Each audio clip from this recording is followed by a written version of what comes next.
Well, we've sung a great deal this morning about the fact that our hope is in the Lord and not in ourselves. And so we're thankful for that, aren't we? And we're reminded as we open the Word who our hope is in, specifically in the person of Christ. Hey, I don't know about you, but it seems like, and it may not be this case, but it seems like every day that you wake up, that the day that someone wasn't killed is the exception in the world we live in, right? I mean, it didn't seem like that when I grew up. I don't remember hearing death after death after death after death coming to the places where we live. But that's kind of the world in which we're living. And that makes John chapter 7 a really interesting chapter to look at. Because the one person who should be afraid, it would seem, is Jesus. Because in John chapter 7, we start to learn that they are out to kill him. Up until then, we've known that because we grew up hearing that story. But for the first time, Jesus really begins to talk about that a lot. He should be the one that is afraid. And yet what you find in the text is that it's everybody else who's afraid of everybody else, right? In fact, you'll see that as we read through this morning. But it caused me to think we can choose between courage or fear. And Jesus teaches us several ways that we can do that in the text this morning. So follow along with me, picking up the reading in John chapter 7, verse 1. After this, Jesus went about in Galilee. He would not go about in Judea because the Jews were seeking to kill him. Now the Jews' feast of booths was at hand. So his brothers said to him, "Leave here and go to Judea, that your disciples also may see the works that you are doing. For no one works in secret if he seeks to be known openly. If you do these things, show yourself to the world." For not even his brothers believed in him. Jesus said to them, "My time has not yet come, but your time is always here. The world cannot hate you, but it hates me because I testify about it, that its works are evil. You go up to the feast. I am not going up to this feast, for my time has not yet fully come." After saying this, he remained in Galilee. But after his brothers had gone up to the feast, then he also went up, not publicly, but in private. And the Jews were looking for him at the feast, saying, "Where is he?" And there was much muttering about him among the people, while some said, "He is a good man." Others said, "No, he is leading people astray." Here comes the fear. Yet for fear of the Jews, no one spoke openly of him. Okay? Now just think about this with me for a second.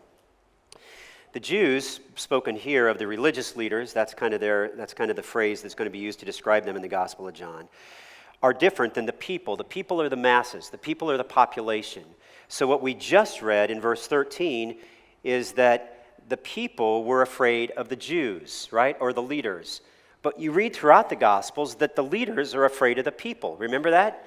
They wouldn't attempt to take Christ because they feared the people, because he was popular with the people. I just want that to settle in for just a second. The very people that you and I are afraid of is often the very people who are afraid of us, right? Fear is like that. Yet Jesus, knowing that death is potentially imminent for him, is not afraid, but courageously goes. I probably need to just give you a little bit of background information because we didn't grow up 2,000 years ago. If you did, we got a problem, all right? We didn't grow up 2,000 years ago, nor did many of us live in the area of the Sea of Galilee. So here's just some background information so you understand what's going on. Galilee, the area of Galilee, you may remember, is at the top of your map. It's the Sea of Galilee, the River Jordan runs down, the Dead Sea is down here. Judea is down in this area, closer to the Dead Sea. There's about 76 miles there. Whenever someone would go to a major celebration in Jerusalem, okay, they therefore would gather kind of in groups, and they'd move down there in masses because they travel about 70-some miles to get from where they were down to where they're going. It's a little bit like, if you can imagine, starting up around north of Trenton a little bit, closer to Newark, and everybody comes to South Jersey, okay? Now, you're probably thinking everybody's already coming to South Jersey and we want to shut the door, but just imagine, that's what it would be like, except you'd be walking, right? They'd be walking down there, and they'd come in groups.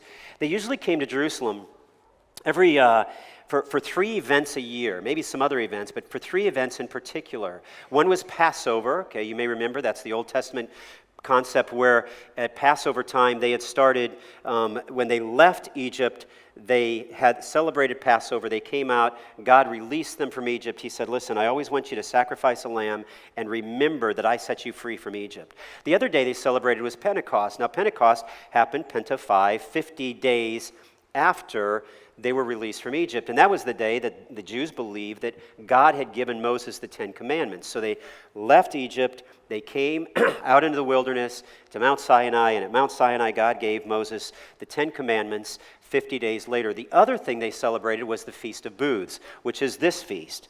And that was a reminder. This would have been my favorite one, probably, because it was like an all-week camping trip, okay? They took branches, they went outside, and they slept outside, and they just kind of had a party outside, remembering two things: that God was faithful in providing for them. That's why they were celebrating that it was in a harvest time. But also that God had taken care of them for those 40 days when they didn't have houses, and 40 years. And they went on a 40-year camping trip in the wilderness, okay? Now, some of you like camping. Some of you ideas of camping is the best Western. Okay, whatever it might be, here's the idea. They celebrated that moment because they remembered God's protection. And when that would happen, a city that had about 40,000 people would swell to 250,000 people. That's what would happen in Jerusalem. 250,000 people would suddenly be there. Jesus says something interesting. He says to his brothers, listen, my time has not yet come. Now we're going to talk about that in a second, because one of the great ways to gain courage and overcome fear is to focus more on God's timing than the assurance of others. So let me just jump through that real quick. Focus, endeavor, seek. Here we go. Focus on God's timing. Focus on God's timing more than the approval of others. Now, his brothers say, listen, if you really are the Messiah, why don't you go and do some of these acts that are down there? Now, just for a moment, you got to follow a couple of thoughts with me. His brothers, the text says, doesn't believe in him. And one verse earlier, it says he didn't go to Jerusalem because they were seeking to kill him. Okay, can you imagine that from your brother? You think you got a bad relationship with your siblings. Okay, hey, why don't you go down there where there's a good chance they might kill you? And we know it's not that they believe, because the text says clearly they don't believe. For whatever reason, Jesus' brothers were hardened and unwilling to embrace that fully he was the Messiah. And so they say, listen, why don't you go? Now, for just a moment, think about this. We all struggle with the fear of man or the approval of others to some degree. That is why you can say, well, I don't. It doesn't bother me. I think when we sit and think about it long enough, it does. We want to know that we had the approval of those who are around us. That's why when they reject us, we feel rejection. We might respond in anger. We might respond in self-pity. But we desire others' approval. And therefore, much of what we do in this life is to do things to keep other people happy. Jesus doesn't do that here with his brothers. They say, hey, listen, why don't you go with us? In fact, now you know that they would have traveled down there in a mass. And everybody would have kept gathering around Jesus, because one chapter earlier, Jesus was having some 20,000 people around him. So he would have been a popular draw. He would have come into Jerusalem with a lot of people around him. Jesus doesn't want to do that here. You say, well, why? Because he's focusing on the timing of God more than the approval of his brothers. You say, well, what do you mean by the timing of God? Note this little phrase in chapter 7, verse 1. After this, Jesus went about in Galilee. After what?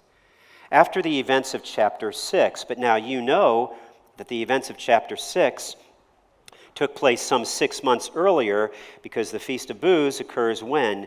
In the fall of the year. And so Jesus has been virtually kind of silent. He's not been teaching much for 6 months. He's not been doing miracles for 6 months. And all of a sudden, his brothers say, hey, listen, why don't we kind of stir this thing up again and you go down there with us? Jesus doesn't want his brother's approval. He is after God's timing. In fact, just let me show you this in a couple of ways, okay? Focus on God's timing more than the approval of others. Even though people quit following, he still made himself available. That's right. Now let me walk you through this a little bit on a timeline. Jesus has 3.5 years of ministry. From the moment that he is anointed by the Holy Spirit and baptized by John the Baptist, from that moment, he's got 3.5 years of ministry. 2.5 years are spent up in Galilee. That last year, of which we've just seen 6 months in chapter 7, verse 1, that last year is spent more privately with the disciples. So we know, because we read in John chapter 6, verse 66, let your eye wander up there. After this, many of his disciples turned back and no longer walked with him. But look at chapter 7, verse 1. After this, Jesus went. It's the same Greek word used for walked in 666. After this, Jesus walked about in Galilee. So he was still walking about, but he wasn't teaching in the same way, and he wasn't doing miracles. Why? Because they weren't following anymore. And I love this. Jesus didn't change what he said. He didn't change what he did. He made himself available in the area of Galilee for those 6 months. Even if someone would have wanted to know, they could have known. Okay. But he wasn't rattled by all the people that left. Now just think about this for a second. On one day, you have upwards to 20,000 people following you. Right? On the next day, you have a couple dozen, your disciples and a few. Okay? Yet Jesus remains in that area, not seemingly frustrated by it, not upset about it, but simply engaging the disciples privately in what is to come. Even though people quit following, he still made himself available to them. Even though his family members didn't believe, he waited patiently. I love this. Even though his family members didn't believe, he waited patiently. Now, I dare say, in our congregation, some of you may be the only Christians in your family. Okay? Some of you have been praying a long time for some individuals in your family. Maybe it's your parents, maybe it's a brother, maybe it's a sister.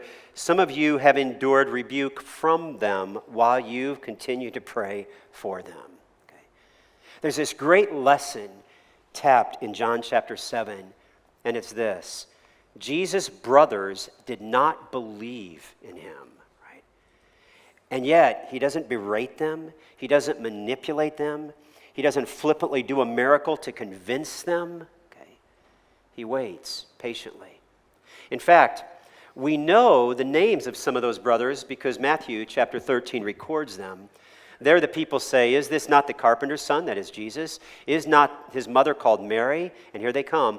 "And are not his brothers called James and Joseph and Simon and Judas?" By the way, that's not Judas Iscariot who will betray him. Judas, his brother, is also known as Jude. That's the one who will write the book of Jude. James here is the one who will write the book of James. You say, well, how did they write the books of the Bible if they didn't actually believe in Jesus? Right? And the answer to that is they did not believe in Jesus at this time. Right?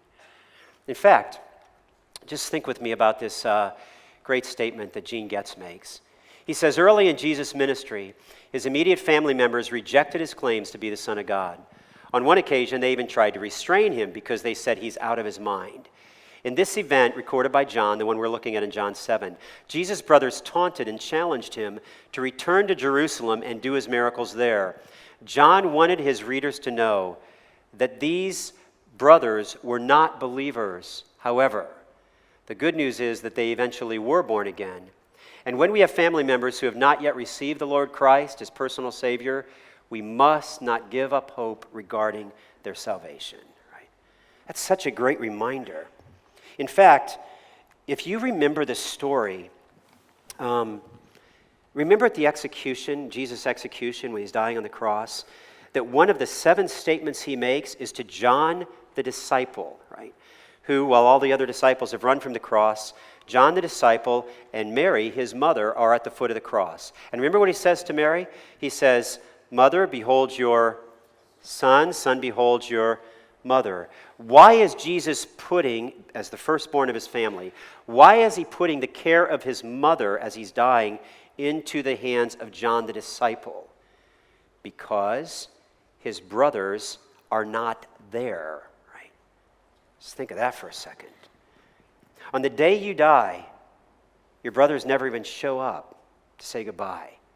They don't even show up to give care to their mother. Right? They're not there. But later, after Christ had been buried and risen again, his brothers did believe, and that's why, and it's beautiful, when you read the book of James and the book of Jude, they start out with both of those men saying this: "We are a servant of the Lord Jesus Christ." Okay? They don't even kind of say, "Hey, listen, we got credentials. We're Jesus' brother." Okay? There's no pride in them at all. Why? because they had truly come to faith in Christ. But they did not come to faith in Christ in John chapter 7. In fact, they did not believe. Here's the third idea. Even though there was pressure to impress others, Jesus just sought to be faithful. Even though there was pressure to impress others, Jesus just sought to be faithful. Let me clarify a real quick thought for you. If you're reading John chapter 7, it almost sounds like Jesus was deceptive with his brothers, right? He says, listen, I'm not going up to Jerusalem, and after they all left, then he snuck up there, okay? Like he knew all along he was going. And the reason that sounds like that is because we don't really understand the original language when it comes to the word time. There's two different words that are used for time, and you can remember that Jesus often says something like, my hour has not yet come, or let's go because my hour has come, or my time has come. But there's two different words that are used for the word time. One is the word horo, which means literally a specific time. Like if I were to say, hey, listen, let's go to lunch today. And you say, hey, when are we going to lunch? And I'd say, oh, I don't know, sometime between now and midnight, okay? You'd say that's not helpful, right? If I use the term hora time, I would say, well, let's see, if I get done preaching at a decent hour, we'll go at this time, okay? That's different than the word Jesus uses here, which is the Greek word kairos, which is the word that means opportunity, or it's an opportune time. Now that makes a lot more sense. What Jesus is saying to his brothers is, listen, I won't go up until it's the right opportunity. Now the reason they always speak of going up is because Jerusalem is several thousand feet above sea level, so to travel there, you walked up those mountains to get there, right? So they're all saying, Jesus is saying, listen, why don't you guys go up? I'm not going to go up until it's the right opportune time. Why is it not the opportune time to go with his brothers? Because when he goes in with his brothers, there's a lot of fanfare. That's not what Jesus wants here. That day will come 6 months later when he comes in on Palm Sunday, but that's not this day. This day, Jesus kind of wants to sneak into the back of the group so that when all of a sudden they're doing what they always do at the festival of booths, Jesus all of a sudden starts speaking from the back. Okay, now just imagine what that would be like. That would be like me bringing in a really, really special speaker, and all of a sudden I just sit down and he starts to talk from the back, and you all spin around and say, "Whoa, we didn't even know he was here!" Right? Like, how did we get that guy here? See, so that's kind of what it was like. That's what Jesus is looking for here. Not an opportunity to come in a crowd to be noticed, but an opportunity to come in privately, carefully, and then he begins to teach. So we notice a couple of things. Here they are. You want to focus on God's time? Then don't look around at the people who aren't believing what you're teaching. Look specifically that you're simply making yourself available to them. Get away from your manipulation in it. Second idea, even though you have family members that don't believe, concentrate on God's time and pray for the day that they will believe. And even though there was pressure to impress others, concentrate on being faithful. That's what Jesus did. And that's why when he comes into Jerusalem, in verse 14, in the middle of the feast, he went up to the temple and began teaching. Jesus simply continued doing what he had always been doing. In fact, William Barclay makes this great statement regarding the brothers. He said, "Is it impossible to treat Jesus with indifference? It did not matter when his brothers went to Jerusalem, for no one would notice them. But Jesus going was a very different thing. Why? Because his brothers were in tune with the world, and they did not make it uncomfortable. But Jesus coming is a condemnation of the world's way of life and a challenge to selfishness and lethargy. Jesus had to choose his moment, and when he arrives, something happens. Yeah, it sure does. So we're coming into the second idea, which is when you're struggling with courage or fear, focus on God's timing more than the approval of others. Get your eyes off the approval of others. Secondly, endeavor to know God more than the things of this age. Endeavor to know God more than the things of this age. Now, look with me at verse 7 of chapter 7. Jesus said to his brothers, "Listen, the world cannot hate you, but it hates me, because I testify about it that its works are true." And when he gets to verse 14, he steps up and begins to teach. So I'll pick up the reading there at verse 14. This is what we read. About the middle of the feast, Jesus went up into the temple and began teaching. The Jews therefore marveled, saying, "How is it that this man has learning?" Or literally, how is it that this man knows his letters, is the way we might read that, when he has never studied, that is, when he has never studied under one of the great rabbis or been in one of their schools. Verse 16. So Jesus answered them, my teaching is not mine, but his who sent me. If anyone's will is to do God's will, he will know whether the teaching is from God or whether I am speaking on my own authority. The one who speaks on his own authority seeks his own glory, but the one who seeks the glory of him who sent him is true, and in him there is no falsehood. So Jesus says, listen, I just wanted to know God more than the things of this age. He says, listen, you all are pursuing, specifically as brothers, the things of the world, but I simply have been busy studying who God is. Now, let me push pause on tape there for a second and explain kind of a complicated theological truth in about 60 seconds. Okay, you with me? Okay, so stay attentive. Here we go, all right? The Bible teaches that Jesus is both fully God and fully man. Sometimes we get because we can't really grasp that, how one person can be 100% of two things. Sometimes we get those things confused, and so we tend to lean more towards one side or the other. And one of the ways we tend to lean more towards one side or the other is we say, well, Jesus knew everything because he was God, right? And that sounds good on the surface, except for the fact that the Bible contradicts that in places. Like when Jesus himself says, listen, even the Son of Man does not know the time of the Lord's return. Remember when he says that? Okay. He reveals to the disciples, listen, you want to press me for the date? I don't know the date. Okay. Now, here's a real quick caveat. If Jesus didn't know the date when he was on the earth, there's a good chance that many people who write like they know the date today probably don't know the date either. Okay. That's right. But here's the point. Jesus is acknowledging that there was something that he didn't know when he was here taking on the form of humanity. Okay? You say, well, that makes me really uncomfortable. That makes it sound like he isn't God. Not so fast, not so fast.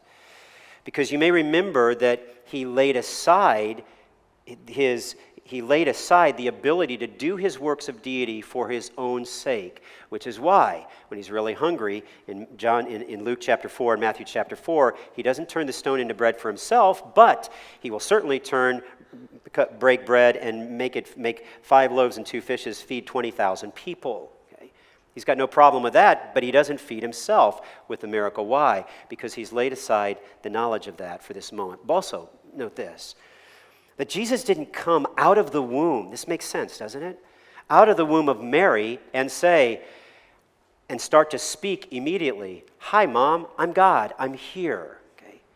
He had to learn those things, and that's why Luke records for us this truth, that Jesus grew in knowledge and wisdom and favor with God and man. He grew. Hebrews 5:8 says he learned obedience through the things that he suffered. It's a critical verse. It means this, that even something as basic to the Christian life as obedience, Jesus learned as he suffered. Okay? Jesus learned. Now, does he know the date now of his return? You bet he does, because now he's residing in heaven with the Father. But when he was here, there were certain things that he didn't know. That changes something, doesn't it?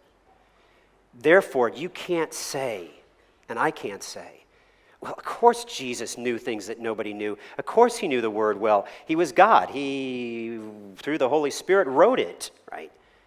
Careful, careful. He learned it, okay? He learned it. And suddenly when I think of Jesus that way, it doesn't change my understanding of his deity, but it does change my understanding of my responsibility. If Jesus knew how to answer Satan with the Scripture, and he memorized it, then therefore I must memorize it.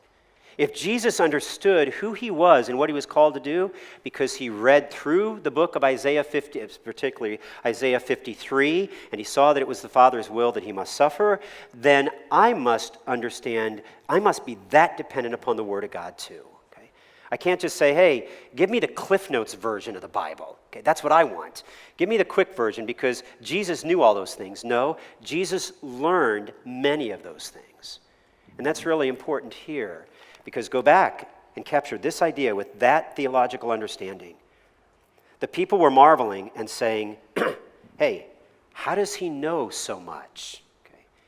And the answer is because he's spent so much time in the Word, reading it, studying it, memorizing it, dwelling upon it, thinking about it.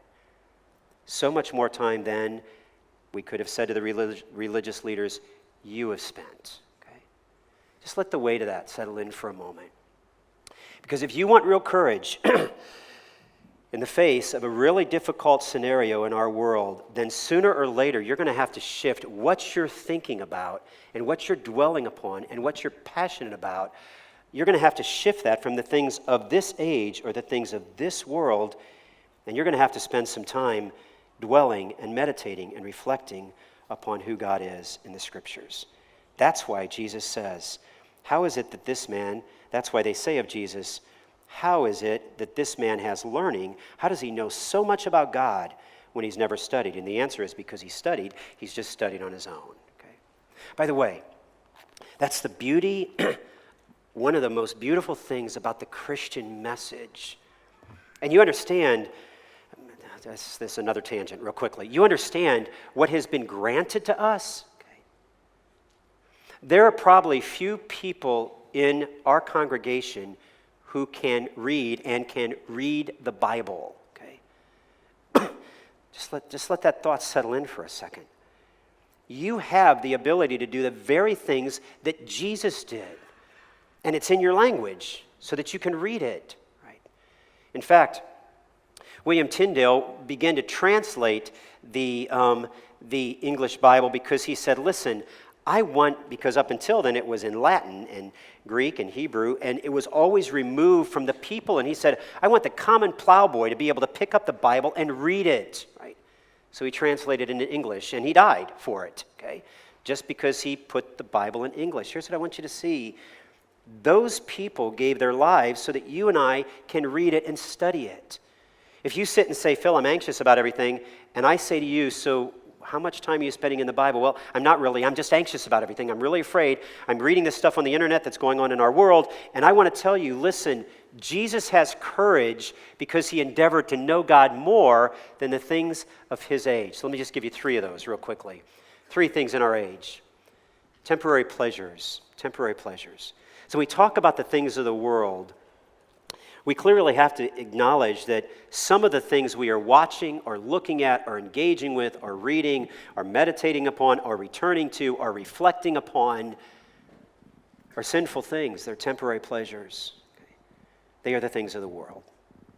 In fact,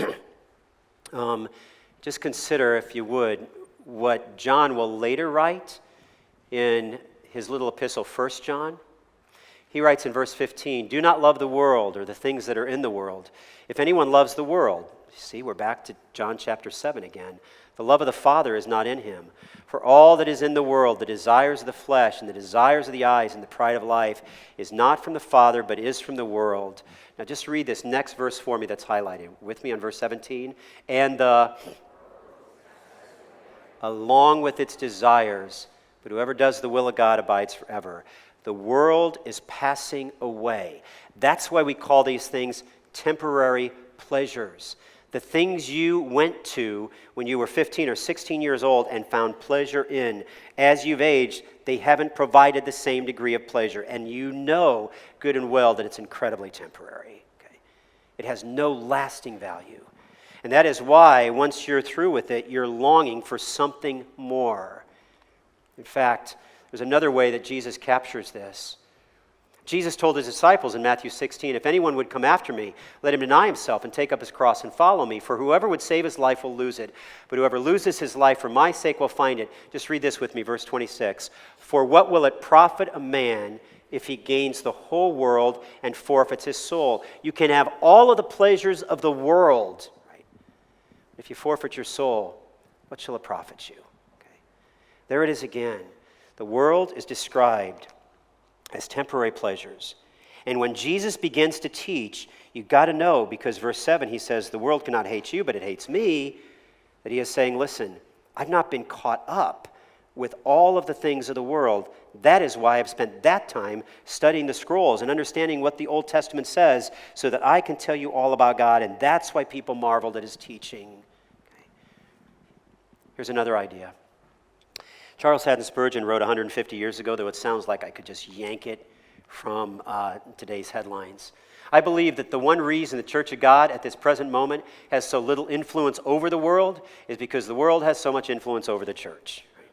Wow. It's a great statement. A good reminder to all of us that we can't blame others for that. We have to take into consideration where we are, what our own viewing habits are, where we're spending our time, what we're desiring, what we're feeding on, what we're looking after. Here's the second idea. The things of this age are temporary pleasures and political outcomes. Okay? Now, we live in a day and age where everything that is news immediately, right? Okay? It hits the Twitter account, and I'll acknowledge it's kind of like it's like a barrage of just stuff coming at you, right? The only thing is I was pondering that as I was spending so much time trying to figure out what's going on in the political world. The more I did that, the more worried I got about who's going to be appointed and who's going to be elected and all of that stuff. And I suddenly realized I was spending a lot of my time, looking into that as if I had anything to do with it. Right? I got one vote. Okay? That's it, one vote. But I've got countless hours spent considering that. I just want you to feel the weight of that for a second. Because if you say, Phil, all that study and the word stuff, that's good stuff, but I just don't have any time, I want to ask you, how much time did you spend thinking, dwelling, surfing, and talking about the political outcomes of our world? Right? Because the truth of the matter is, God is in charge of all of that. We play our part, but we don't control it. Look with me at Proverbs 21:1. Oh, before you do that, let me show you that in one verse in Luke chapter 12.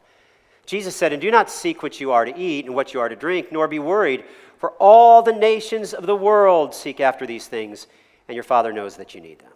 Instead, seek his kingdom, and these things will be added to you." All the nations of the world. That's how everybody else is doing it. The Christian's perspective is supposed to be different. Go with me to Proverbs 21:1 for just a second. I want to camp out on this one for just a minute, okay? Proverbs 21:1. You and I have a role, but the question is the amount of time you're spending talking, texting, thinking, writing about it, and worrying about it, is that in connection with the role that you play? Your one vote. Proverbs 21:1. The king's heart is a stream of water in the hand of the Lord, and he turns it wherever he will. Right? In fact, just think about that for a second. Next time you get ready to wash your hands, just let the water pool in your hand for a second, okay? And just ponder, this is the image God gives me to tell me what he's going to do with all the kings of the world, and then just dump it, okay? Just turn the hand over and dump it, dry your hands and say, wow, that went really fast, okay?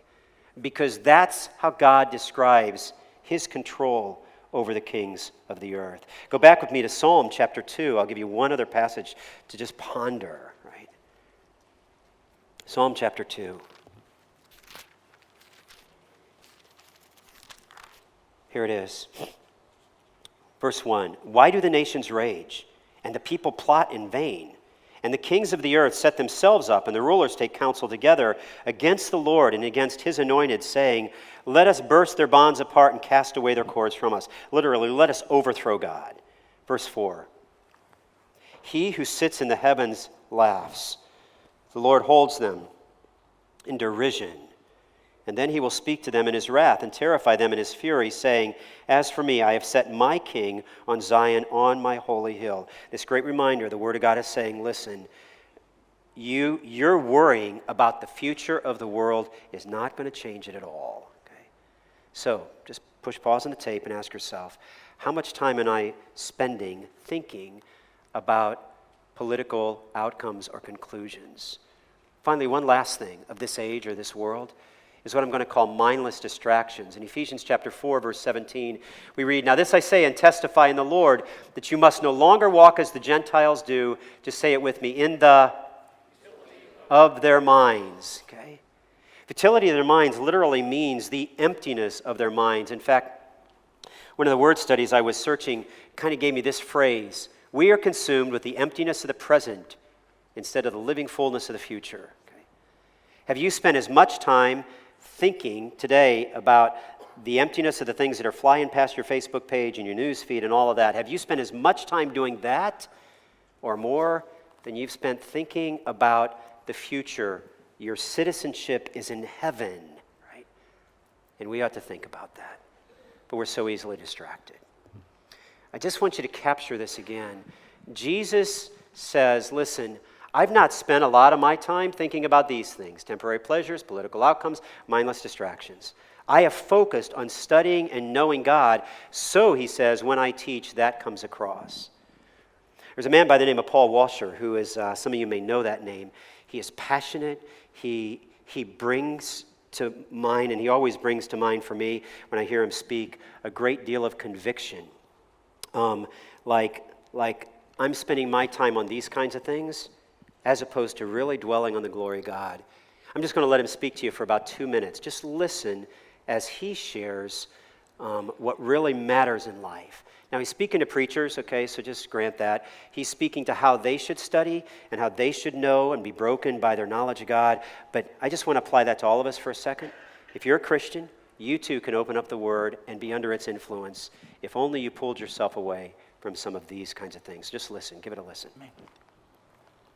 Once I was preaching at a secular university, and as I was preaching on the atonement, this student stood up and he said, I got a question for you.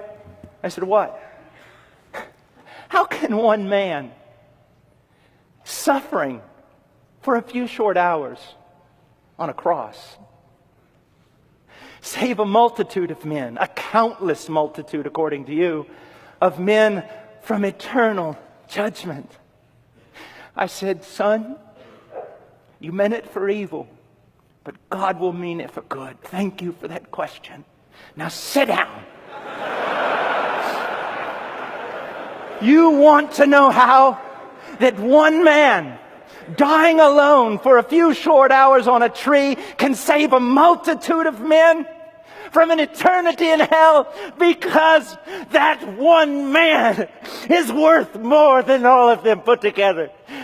You take mountains and molehills, crickets and clowns. You take everything, every planet, every star, every form of beauty, everything that sings, everything that brings delight, and you put it all in the scale, and you put Christ on the other side, and He outweighs them all.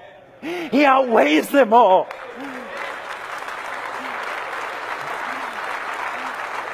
Brethren, this is the one we chase after. Go to your studies. Go to your studies. Flee there, not to become smarter than the next man, but to behold His glory until it hurts you and disintegrates you and reconstitutes you and makes you a preacher. Wow.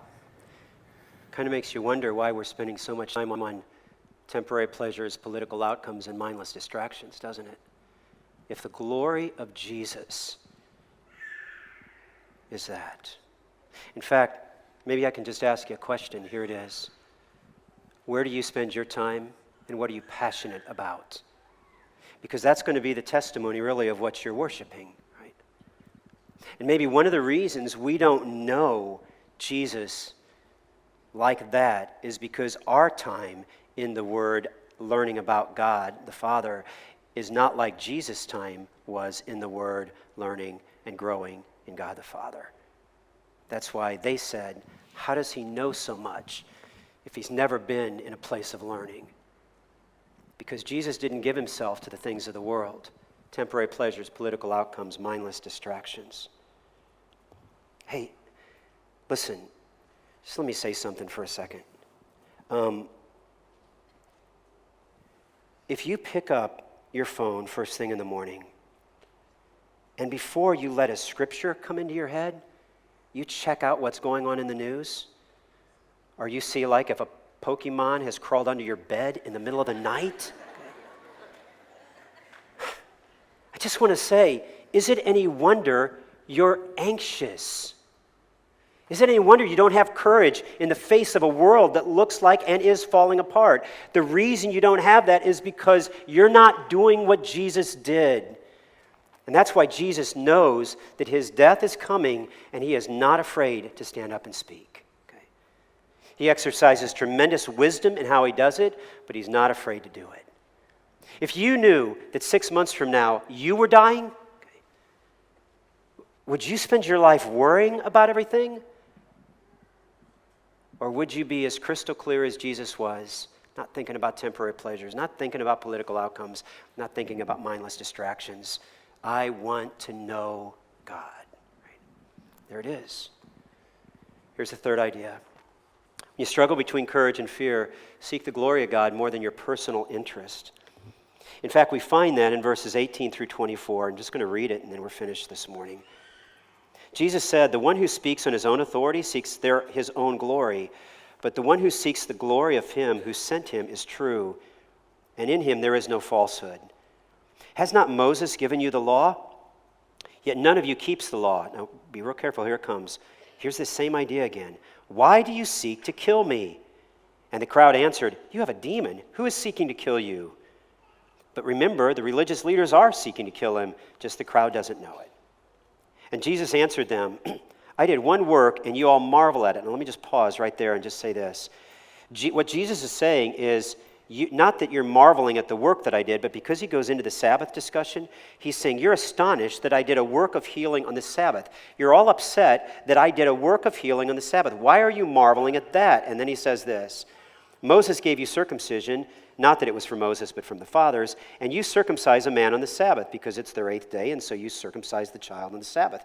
23, "If on the Sabbath a man receives circumcision, so that the law of Moses may not be broken," you're so committed to it, "are you angry with me because on the Sabbath I made a man's whole body well? Do not judge by appearances, but judge with right judgment." You know what Jesus is saying?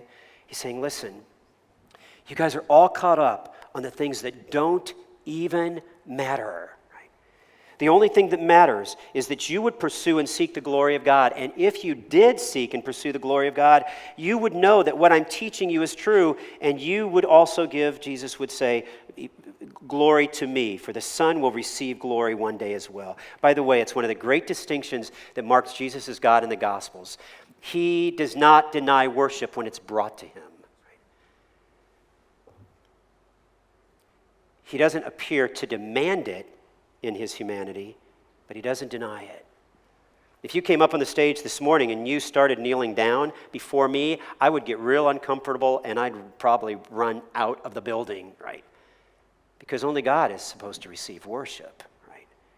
The point is this, that Jesus doesn't deny that when it's brought to him, but he's saying to them, listen, you are all concerned about your own personal interest, and you're not really thinking about the glory of God. Go back and meet with me in the text.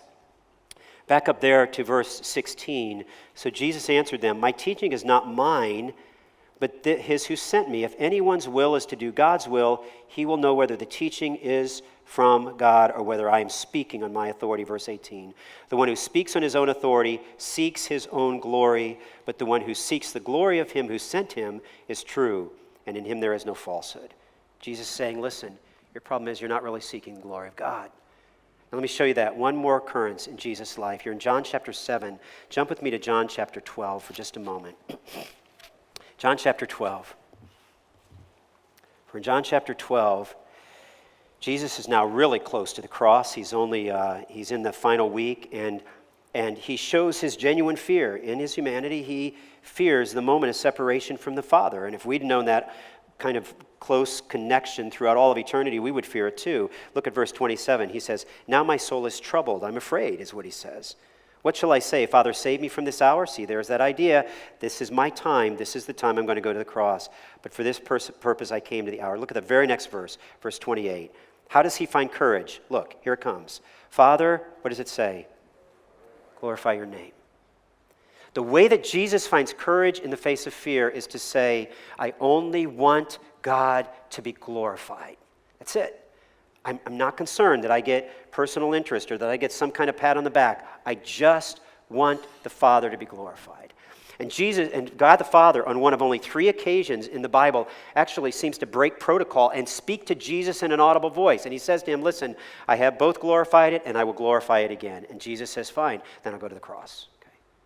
I want you to see that if you really want to gain victory over the fear that is crippling you, you've got to look to the glory of God more than your personal interest. That's what Jesus does, and that's what we need to do. 3 ways. 3 ways we get from courage and overcome fear. Just think about them for a second. Focus on God's timing more than the appearance of others. Endeavor to know God more than the things of this age. And finally, seek the glory of God more than your personal interest. That's what Jesus does. I'm going to ask our musicians to come. We're going to spend just a couple of minutes singing at the end this morning, because we should be thinking about what it's like to worship Him who is so worthy, who is so great. We should be thinking in terms of His glory, not the things that we fear. Will you bow your heads with me before we sing together?